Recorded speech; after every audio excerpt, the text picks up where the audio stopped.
אורח של הכנס היום, מר מודר זהרן, הוא פלסטינאי שחי בירדן ונאלץ לעזוב אותה בגלל השקפותיו, והיום הוא פליט מדיני בלונדון. הוא כותב, מרבה לכתוב בעיתונות הישראלית, כולל הג'רוזלם פוסט. מר מודר זהרן, בבקשה.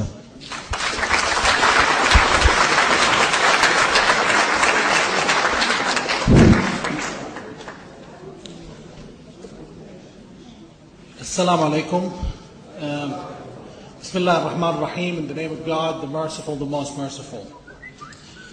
When we talk about the situation we ended up with 7 years on, it's possibly the best to go back to the history and the legality of the situation. This whole thing started when the Arabs were under Ottoman occupation and Palestine was under Ottoman occupation, and we agreed, represented by the Faisal-Weizmann Agreement, which everyone knows, that we will take 77% of Palestine, which was dedicated as a Jewish homeland according to international law. This is the law. If we are to give up an international law, if you break the law, if you drive without a license, if you drink and drive, or if you beat your wife or girlfriend, you're going to end up in trouble. This is what we, both Arabs and Jews, have ended up with. We broke the law, the contract binding Jewish and Palestinian existence in the area. Jews could have had all of Palestine, the British Mandate of Palestine, the agreement which the Hashemite rulers of Jordan, who are alien to the land, they came from Arabia, those people agreed to make Jordan, the so-called Jordan, my country, a homeland for the Arabs of the land. We got 77%, you barely got 22%. This is one of the very few occasions we outsmarted the Jews. Nonetheless, the Hashemites have not kept in the promise. 1948, they occupied the land, and on top of that, they announced us as refugees. The first time, 1948. Then, when we made the shift from Judea and Samaria or the West Bank back to our country, they announced us refugees again. And now, after 46 years, we are still, according to the UNHCR, being called refugees.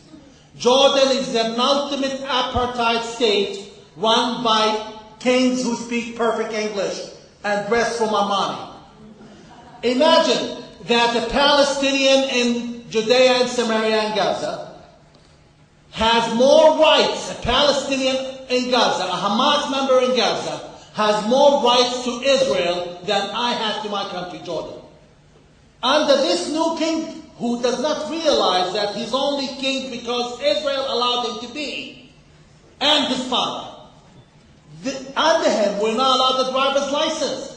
If I go to renew my driver's license, the first question when you fill any application in Jordan is, Il Balad al-Asli, where's your homeland? Where did you come from? And if you say Amman, they say, no, where was your grandfather born? They always keep dedicating and dictating that you are a refugee and someday you're going back to Palestine. And so does the Jordanian-controlled media. And any Palestinian who approaches Israel friendly, or actually a Jordanian, I am a Jordanian after all. Any Jordanian, be it a native, Bedouin, or a Palestinian who approaches Israel friendly ends up in trouble. They want to keep the state of enemyhood with Israel. And they want the Palestinians to always think, God, we're going to go back someday. That being the case, there has been an investment and creation of a case of refugeehood. Generations. In 2313, there's going to be my great-great-great-grandson who is also a Palestinian refugee. Ridiculous. That said, where do we stand today? The argument of Jordan becoming a Palestinian state has been said. as a Jordanian Palestinian leader, I am here to announce that we will never give up on a single inch of our rights as human beings and the rights of our people. Nonetheless, our rights could be geographically redefined, and they have been for the last 70 years in Jordan. That said, where do we stand now? This is what we need to know. We stand in the following situation. We have Jordan's economy. We have the growth rate that's lower than Somalia. We have an inflation rate that's higher than Tokyo, central London, and countries that are failure states like Ghana and Iraq. How is that? Our king bought his son his 6th private jet, $53 million. I have been associated, thanks to my family's connections with the royal family in Jordan. Those people, and by the way, I have a PhD level in banking. Those people spend up to $1.25 billion a year on travel. And this is recorded in record. They have impoverished the country. They have turned us all, my people in the refugee, so-called refugee camps in Jordan, and my people in the Bedouins in the south. At the moment, as we stand, we have reported 65,000 cases of dwarfism of our children because of lack of nutrition. All while our so-called Palestinian queen shows up with opera speaking about poverty in Africa. That said, you need to know that the situation in Jordan is going to change very soon. There has been an old doctrine. Let's see the history. Whenever Israel gives away land to the Palestinian, what comes back? Rockets, suicide bombings, and dead Israeli children. I'm honest. I describe it the way it is. We have no good track record with the Israelis. It's very difficult to get fenced in that we do want to kill them. Very difficult. It doesn't even add up if I say so. Nonetheless, this prompts the question of, we've given them Gaza and they turned our life into hell. How about if we give them Jordan? What's going to happen? That's a question which the Israeli security agency has the right to ask. Because that's a question your kids wearing uniforms have the right to ask you. Do you want to open Jordan's Hell's Gate on us? The answer is simple. The Palestinians in Jordan are very different from the Palestinians in Judea and Samaria and Israel.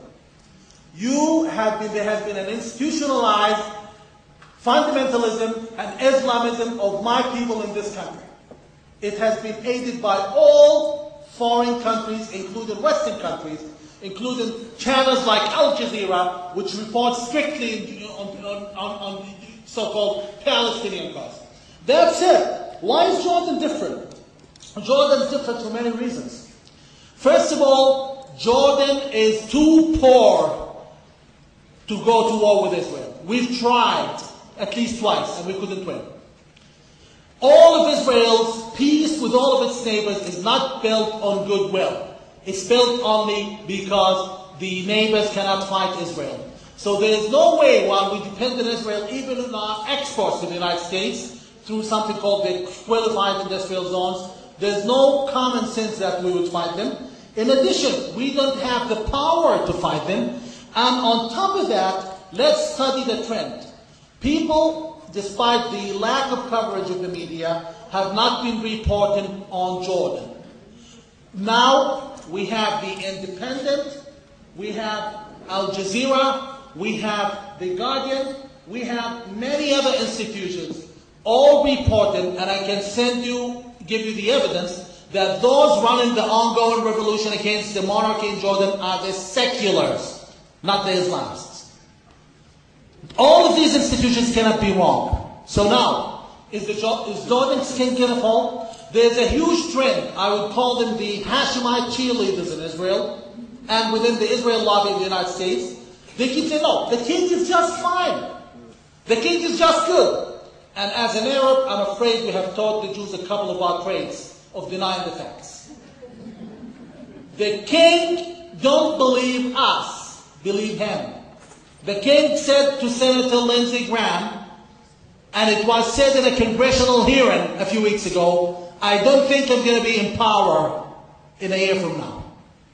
The king said the same thing to U.S. Chief of Staff, General Dempsey. The king said the same thing to Israeli-American journalist Jeffrey Goldberg. He told him, 2010, I thought about stepping down. I know the palace. I'm well connected to it, used to be. I know the king won't stick around for too long. When the king falls, you will end up with two solutions. The seculars like myself are very popular and influential, but broke, financially challenged, and completely ignored by the media. On purpose, possibly. That's why Al Jazeera stopped interviewing me. Possibly. While on the other hand, the Muslim Brotherhood in Jordan is very well connected to the media. They own 2 TV stations, one of them in London, and all of the managers of Al Jazeera are Muslim Brotherhood Jordanians. I have names, including the top guy. With this being the situation, they are not popular. A recent CNN report showed that they are in decline in Jordan. No one really likes them. Their voting body is 250,000 members. Most of them, by the way, are East Bankers, not West Bankers. And they are aligned with the king. I have been in touch with them, and they told me, and they even said it publicly and on record and on television, we would never allow the Kingdom of Jordan to fall. Unlike the Muslim Brotherhood in Egypt, they are aligned with the king and friends with him, and they support him. Nonetheless, when the king falls, they will be able to hijack the revolution. Because they have the money, they have the media. We don't have any money, we the seculars, and we don't have any media. Therefore, the king is fallen, no questions asked. There's no way to support the king. One proof of that is that Gulf state, rich Gulf state, stopped providing financial aid to the king. What do they know that you don't know? Why are they not giving him money? He went publicly playing in Saudi Arabia for not giving him money. So the king is old news. That said, it's either that the seculars get supported or you welcome Hamas in Jordan. Khalid Mish'al, the leader of Hamas, is a Jordanian citizen. Abu Marzouk, number 2 in Hamas, is a Jordanian citizen. Mohammed Nazal, number 3, is a Jordanian national. So, we're going to see Mr. Khalid Mish'al as Mr. President of Jordan. So, while we're arguing about should Jordan be Palestine or not, I, as a Jordanian, tell you that I'm pretty much concerned if Jordan will become Hamasistine, not Palestine. Unless we take the initiative, unless we make a difference very quickly, this is what we're going to end up with. And while we won't accept them in Jordan, we will end up in a situation like Egypt. But I'm sorry to be telling you unpleasant things, but you need to know. The Muslim Brotherhood, if it takes control of Jordan, will be much stronger than the Muslim Brotherhood of Egypt. Because Egypt has a strong army, but Egypt is surrounded by Libya, which has the Americans in there, and the NATO. And Sudan, which is a failure state, Israel, which is a strong state, and the sea. Jordan is surrounded by Syria, which will soon fall to the Muslim Brotherhood, and also Iraq, which is a Shiite pro-Iranian state, and Iran. They will make a full block of fundamentalism, terrorism that strikes Israel right into the heart. Trust me, Jordan is much more to worry about than Egypt. That said, what should Israel do? My advice to Israel and Israelis is nothing. Israel should stay out of the Arab Spring completely. Israel should not touch it, should not come close to it, and should keep doing what it's doing, because the Jew will never win. If you get involved, we will always blame you, guaranteed. So what can we do? Just watch? No. Those who care for peace and care for Israel and for the safety and humanity of my people and the people of the region, In the West, in London, New York, and I can say New York twice, New York, London, and Brussels should move all the strings they can move quickly. Unfortunately, most of them are friends with the king. He takes his beautiful wife, a Palestinian relative of mine, distant relative, very distant, but there is a connection. He takes her to dine and wine everyone who matters in the Congress, and to be dined and wined by everyone who matters in New York, Manhattan, upstate, if that makes any sense to you. And they think of him as a friend. They are too embarrassed to say, Your Majesty, you're about to fall. We need to consider other options. But again, time is limited. Either that you work this out, you call, especially the Americans of you who have dual citizenship, you call your congressman, you call your senator, you call your local synagogue in Idaho or Washington, and try to make a difference. It's either that or Hamas. Now, what kind of Palestinian state? Now, okay, so fine, we got the secular, friendly, peaceful Jordanian state, but what kind of state? Let's put it in this way. I personally, as a Jordanian, don't tend to like the term Jordan is Palestine. I respect Jordan as a country. It's my home, nonetheless. The Palestinian majority in Jordan is definitely going to elect a Palestinian president. And if it looks like a duck. That said, we need to know also what Palestinian state, what Jordanian state of the future is going to look like. At the moment the crazed king of ours, spends 52% of the country's budget on weapons, on military. We are the largest spending nation on weapons in the world. While we have children dying of hunger and lack of nutrition, you should see the children of Al-Badia, the Jordanian Badia in the south. They live in Somalia-like condition, even worse. Malaria, you name it. And all that while he's spending money on state-of-the-art F-16s, state-of-the-art Challenger tanks, for nothing. We need to downsize our military spending the minute we take over. That would guarantee us $3.5 billion a year. For a small country like ours, we can create a full welfare system. The future Jordanian state should be a welfare state that's demilitarized. Why do we need an army? If Qatar and Kuwait can buy an army, and they don't have an army because they have American bases on their soil, why do we need an army? We should be a welfare state that's a democratic state with zero tolerance of terrorism. We should introduce, we already have it in the pipes, to introduce an anti-terrorism act, counter-terrorism act, which would criminalize retroactively anyone who preaches terrorism. We can't tolerate that in the future, and we have to choose. That said, we should welcome our brothers and sisters who hold Jordanian passports as a country that respects itself. All of the Palestinians in Judea and Samaria or the West Bank hold Jordanian passports. Even the ones who issued the Palestinian passport kept the Jordanian one. With that being said, how can I not allow them to enter? At the moment, if they try to go to Jordan, they have a Jordanian passport. In most occasions, they are not allowed entry. And if they are allowed entry, they have to go back to our intelligence service for a couple of days, sometimes up to a week, children included.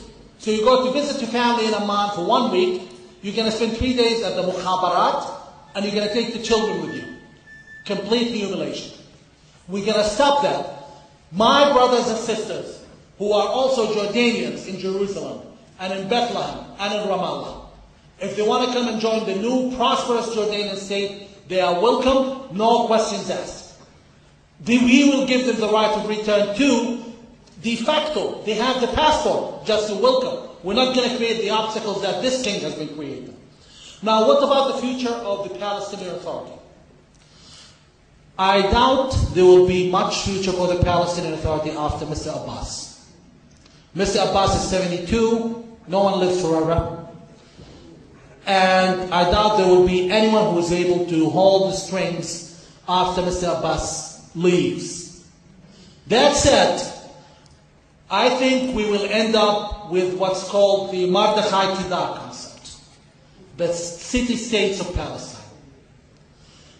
City-states of Palestine, let's be honest, Israel does not want Ramallah. Israel does not want Bethlehem. Israel does not want Nablus or Shechem. Israel wants Judea and Samaria without the Palestinian concentration areas. Those areas, most of the people in there are already Jordanian citizens. They can choose where they vote. They can choose whatever they want to do. But I doubt personally that there is a future for a Palestinian state in Judea and Samaria, because I have the right to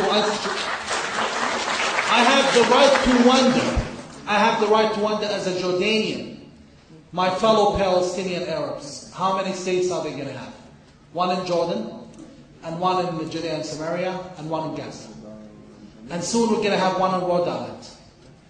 So that said, I can assure you one thing in the name of the secular Jordanian opposition. We are influential. We are accepted. We are well listened to. We are respected by the Jordanians. But we are poor and we are ignored by the media and international community to the extent, to the point where if it's not a very grave mistake they're making, it's a conspiracy.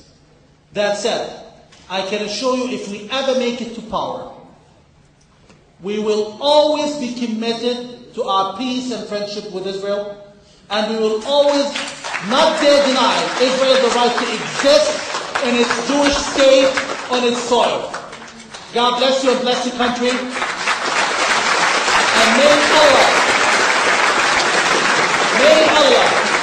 may Allah keep Jerusalem. May Allah keep Jerusalem a symbol of peace and tranquility, the way He described it in the Quran, when He said, I've ordered Jews to enter that land. So it was a godly order to be in Jerusalem and on this soil. And He also said, in my Quran, which I believe in, by the end of time, I'm going to round up all Jews and bring them back to the Holy Land.